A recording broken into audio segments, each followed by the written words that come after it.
Pertumbuhan KDNK yang lebih perlahan ini bermakna aktiviti ekonomi yang juga lebih perlahan, penciptaan pekerjaan yang berkurang dan pendapatan isi rumah yang tidak dapat menampung kos sara hidup rakyat.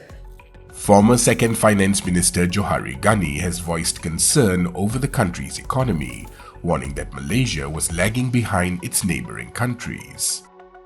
Speaking in the Dewan Rakyat today, Johari said that while Malaysia's 2022 GDP growth of 8.7% was encouraging, there was a need to look at the country's GDP growth between 2017 and 2019 before the pandemic.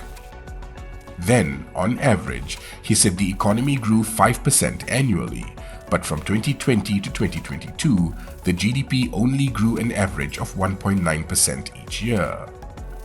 He said this meant Malaysia was lagging behind Singapore, Indonesia and Vietnam where economic growth was concerned, as all three made a recovery in 2021.